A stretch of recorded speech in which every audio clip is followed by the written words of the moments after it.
오늘 저는 야곱의 네 번째 아들 유다에 관해서 그 말씀을 전해보려고 합니다. 유다의 측면에서 말씀을 전해보려고 하는데요. 38장도 유다에 관한 이야기죠. 38장은 이 유다가 요셉을 팔고 나서 이제 공동체를 떠나고 만나지 말아야 할 가나안 사람과 결혼을 하고 셋째 아들을 죽이지 않으려고 편법을 쓰다가 며느리 다말과 근친상간의 죄를 짓는 그런 이야기를 소개해주고 있거든요. 그런 이 사건을 통해서 자신이 큰 죄인이라는 것을 발견하게 돼요. 내적인 변화가 그 안에서 일어난 거예요. 내가 하나님 앞에 큰 죄인이구나. 여러분 이런 생각은 굉장히 중요합니다. 내 삶의 시작은 내가 죄인이라는 것을 아는 것. 여기서부터 시작되는 거예요. 창세기 43장 44장 보면요. 어제 읽었던 내용과 오늘 읽었던 내용 보면 유다는 많이 바뀌어져 있다는 것을 알게 돼요. 내가 죄인인 줄 아는 사람은 하나님께 자비를 구하잖아요. 나에게서 의가 없기 때문에 나의 선택과 결정 이런 모든 것은 오류가 있다는 걸 알기 때문에 하나님께 자비를 구해요. 그리고 이전의 방식은 결코 자기 자신을 구원해 줄 수 없다는 것을 알게 됩니다. 43장 8절과 9절에 보면요. 유다는 자신의 형제들, 아버지 야곱 그리고 자기 자손들을 다 살리기 위해서 자신의 목숨을 담보로 내놔요. 전에 유다는 어떤 사람이었어요? 형제들을 살리기 위해서 유다를 희생시켰던 사람이에요. 그리고 자신의 셋째 아들을 살리기 위해서 편법을 써가지고 다말을 쫓아낸 사람이에요. 그런데 이제 어떻게 하고 있어요? 다른 모든 사람들을 살리기 위해서 자신을 목숨을 담보로 내놓는 사람으로 바뀐 거예요. 전에는 나를 중심으로 살아갔지만 이제는 하나님과 공동체를 위해서 사는 삶으로 바뀌어져 있다는 거예요. 이런 굉장한 변화잖아요. 복음을 알았지만 우리 나 중심성을 잘 안 바뀌거든요. 계속 나를 중심으로 살아가잖아. 나를 위해서. 나 살려고 다른 사람 힘들게 할 때가 많이 있어요. 다른 사람이 고통당하는 거 별로 중요하지 않아요. 나 자존심 상하게 하고 나 힘들게 하면 힘들어요. 다른 사람이 나의 말 때문에 행동 때문에 힘들어하는 거 별로 신경 안 써요. 다 나 중심으로 살아가는 사람들의 이야기예요. 복음을 진짜 알면 다른 사람의 고통이 보여요. 나의 행동 때문에. 나의 가지고 있는 결정 때문에 저 사람이 아프겠구나. 그래서 어떻게 해요? 나를 희생하는 방식으로 가요. 이게 복음의 정신이죠. 여러분 이 유다가 이 모습을 보여줬고 그리고 유다의 후손으로 오신 예수 그리스도가 이 모습을 보여주시잖아요. 그러니까 오늘 읽었던 44장은 유다의 변화는 어떤 일시적인 변화가 아니다. 말로만 하는 변화가 아니다. 그러니까 38장에서 다말을 향해서 네가 나보다 옳도다 이야기했잖아요. 다말이 엄청난 큰 죄를 저질렀거든요. 그런데 유다를 보니까 자기 자신을 보니까 자기가 다말보다 더 큰 죄를 지은 죄인이라는 걸 알게 됐고 43장에서 아버지한테 내 목숨을 담보로 내놓겠습니다 말했잖아요. 말로만 하는 변화가 아니라는 게 44장에서 그대로 드러나요. 문제가 생기기 전에는 얼마든지 여러분 우리가 그렇게 말할 수 있어요. 나 이렇게 하겠습니다. 이렇게 살겠습니다. 베드로가 그렇게 하잖아요. 나 죽을지언정 주님을 배반하지 않겠습니다. 근데 주님을 배반하는 자리가 찾아오니까 어떻게 해요? 도망가 버리잖아요. 배반하고. 유다가 있잖아요. 막상 그런 환경이 닥치니까 어떻게 하냐면 진짜로 자기 목숨을 내놓으려고 해요. 그의 세계관, 가치관 모든 것이 하나님 중심적이고 공동체를 살리는 방식으로 변화되었다는 것을 우리가 말씀을 통해 알 수 있어요. 이제 요셉이 가나안 땅으로 돌아가는 이 11명의 형제들에게 양식과 돈을 각 자루에 넣어줘요. 그리고 베냐민의 자루에는 은잔을 몰래 넣죠. 요셉이 왜 이런 행동을 할까요? 17살의 나이 때 나를 죽이려고 하는 형들이잖아요. 한 20년 정도가 지났거든요. 그러니까 총리가 됐을 때 13년이 지났었고, 그리고 이제 풍년이 7년의 풍년이 지났잖아요. 그리고 흉년이 이제 한 2년 정도 지났을 때를 맞이하는 거니까, 이후에 흉년의 때의 형들을 만났으니까 한 20년 정도의 시간이 흘린 거예요. 형들은 어떤 사람이 되었을까? 나를 판 형들은. 요셉은 이미 마음이 정리가 됐잖아요. 하나님께 용서했거든요. 잊어버렸다 이야기를 하잖아요. 형들은 어떤 사람이 됐을까? 베냐민은 요셉과 같이 누구에게서 태어난 사람입니까? 라헬에게서 태어난 사람이거든요. 이 베냐민이 이귀에 처했을 때 형들은 어떻게 할까? 라헬에게서 태어난 두 아들의 시기를 많이 했잖아요.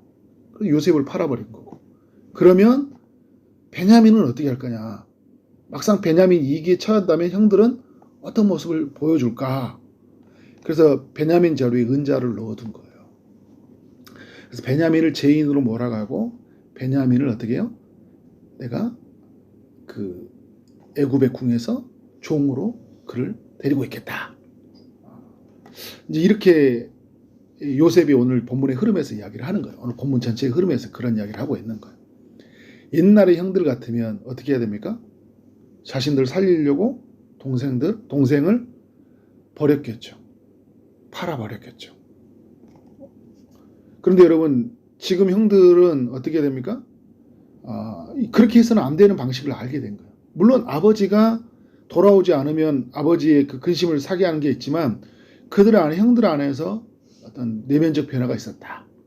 그러니까 이전에 보면 루벤이 자신의 그 아들들을 담보로 냈거든요. 루벤이 시므온 살리려고. 근데 오늘 베냐민을 살리기 위해서 유다가 자기의 목숨을 담보로 내놨잖아요. 오늘도 말씀 속에서 적극적으로 유다가 나서요. 근데 유다는 야곱의 아들들 중에 네 번째 아들이거든요. 루벤이 나서야 되잖아요. 상황적으로 보면 장남이니까. 그런데 유다가 나서요. 유다가 아버지 앞에 갔을 때도 유다가 자기의 역할에 대해서 이야기를 해요. 그러니까 지금 유다의 모습이 거의 지금 야곱의 아들 중에 장자적 역할을 하고 있는 모습을 볼 수 있죠. 루벤이 큰 아들이었지만 유다가 장자적 역할을 하지만 나중에 이제 요셉이 그 야곱의 아들 중에는 이제 장자적 역할을 해요. 애굽에 갔을 때는. 애굽에서 나올 때 장자적 역할은 누가 한가요? 레이지파가 해요. 그리고 가나안 땅에 다시 들어갈 때는 누가 장자적 역할을 한가요? 에브라임 지파인 여호수아가 해요. 그리고 이제 하나님 말씀이 아브라함의 약속이 성취됐을 때는 누가 장자적 역할을 한가요? 그때는 유다 자손에 있는 다윗이 그 역할을 해요. 그러니까 이렇게 하나님이 이렇게 옮겨가 이렇게 하시잖아요. 근데 이때 또 하나님이 그 모든 일들을 하시기 위해서 사실은 그 유다를 통해서 앞으로 이루실 일들을 보이기 위해서 유다를 쓰시는 하나님을 볼 수 있어요. 유다가 적극적으로 나서요. 유다가 뭐라고 합니까? 그러니까 요셉은 은자로 발견된 베냐민만 죄를 물어서 그를 붙잡아가겠다. 그리고 다른 형제들을 보내주겠다고 하니까 유다는 뭐라고 하냐면 16절에 우리와 이 잔이 발견된 자가 다 주의 노예가 되겠나이다. 이렇게 고백을 해요. 그러니까 이거는 베냐민만 이 죄의 값을 물은 게 아니라 우리가 다 같이 죄의 값을 받겠다라는 거예요. 이런 굉장한 변화예요. 여러분 같으면 어떻게 할 것 같아요? 쉽지 않은 일이거든요. 쉽지 않은 일이에요. 이복 동생이잖아요. 미워하고 시기하는 대상이 자녀였어요. 그런데 그 자녀에게 죄의 문제가 발견되는데, 형제에게 발견되는데 그걸 나의 문제로 여기는 거예요. 다 주의 노예가 되겠나이다. 공동체 전체의 책임으로 여기고 모두가 책임지겠다라는 거예요. 여러분, 우리가 살다 보면 어떤 사람들이 문제가 생겨나잖아요. 그러면 그 사람에게 탓을 돌리잖아요. 저 사람이 저런 선택을 했으니까 저 사람이 책임져야 된다. 저 사람만 없었으면 됐다. 저 사람이 그 모든 짐을 다 져야 된다고 생각을 해요. 근데 여러분, 하나님 아는 사람, 복음을 아는 사람, 은혜가 임한 사람은 나의 문제로 여기는 거예요. 한국교회에 제가 자주 가끔 표현하는 소리가 있잖아요. 한국교회 문제가 생기면 막 열내서 막 한국교회 썩었다, 한국교회 진짜 막 이야기하는 게 있거든요. 그러니까 문제의식을 갖는 건 좋은데 막 너무 지나치게 욕하면 안 되는 거예요. 왜? 그건 나의 문제잖아요. 우리가 그리스도의 몸으로 지음받은 건데 나의 문제잖아요. 이거 성도들한테도 무슨 일이 생기면 그건 나의 문제예요. 그 사람이 어떤 일이 생겼잖아요. 그러면 정죄하고 비난하는 대상이 아니에요. 같이 책임지는 대상인 거예요. 그 사람을 옹호하고 괜찮다라는 게 아니라 같이 책임져야 되는 거예요. 함부로 말하면 안 돼요. 사람들한테 대해서. 공동체 전체에 대해서. 한국교회에 대해서. 우리 편이잖아요. 그죠? 우리 편이니까 무모화시키라는 게 아니잖아요. 그죠? 같이 책임을 지고 같이 기도해야 된다는 거죠. 유다가 그 모습을 보여주고 있는 거예요.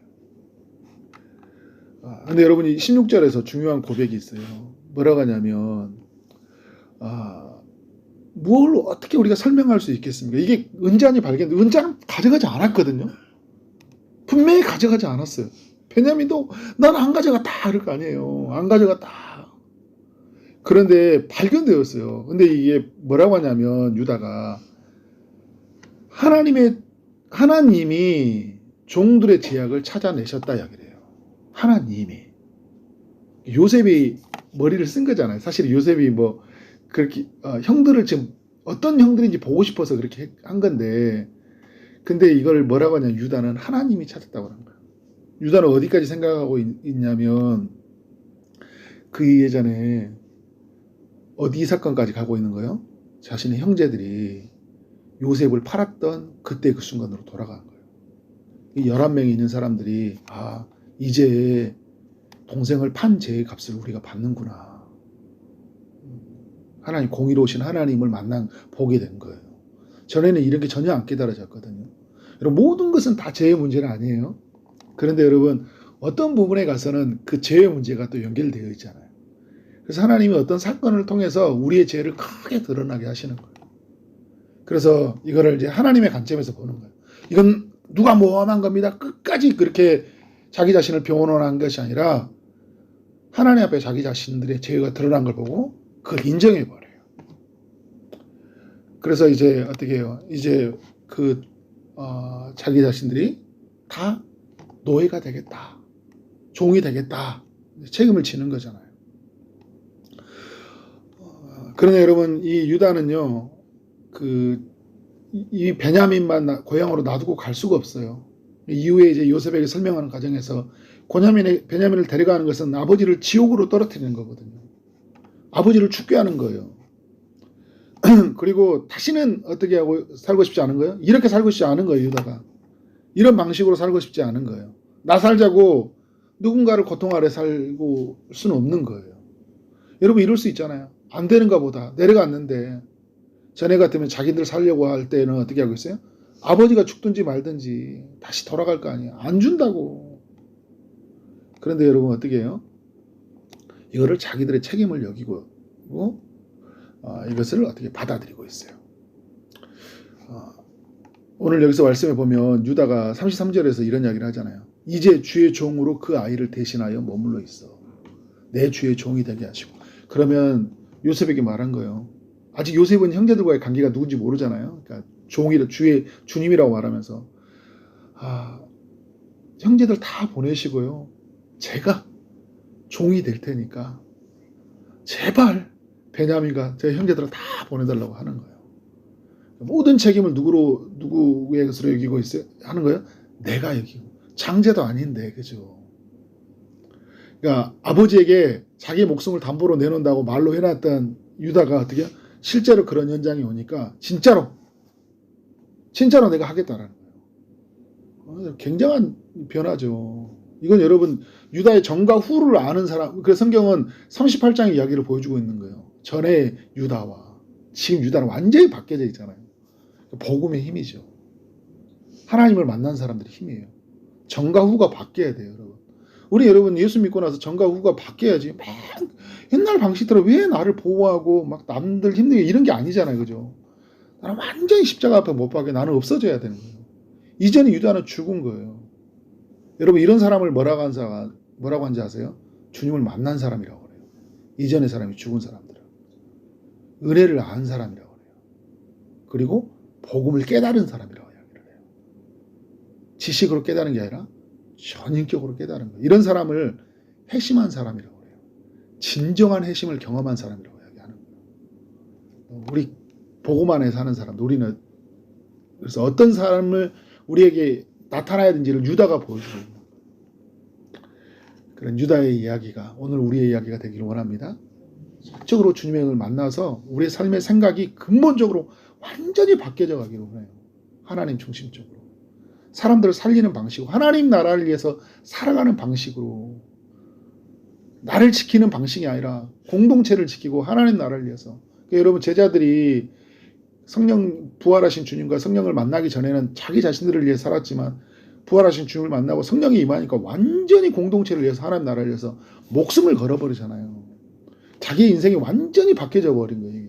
이거를 여러분, 전인적인 회심이라는 거예요. 부분적인 회심이 아니에요. 말로만 하는 회심이 아니에요. 전인격이 변한 거예요. 존재가 변하고 아니 삶의 방향이 완전히 바뀌어져 버린 거예요. 우리 안에 이런 일들이 일어나야 돼요. 완전히 바뀌어져 버려요. 흉내내는 게 아니라, 말로만 하는 게 아니라,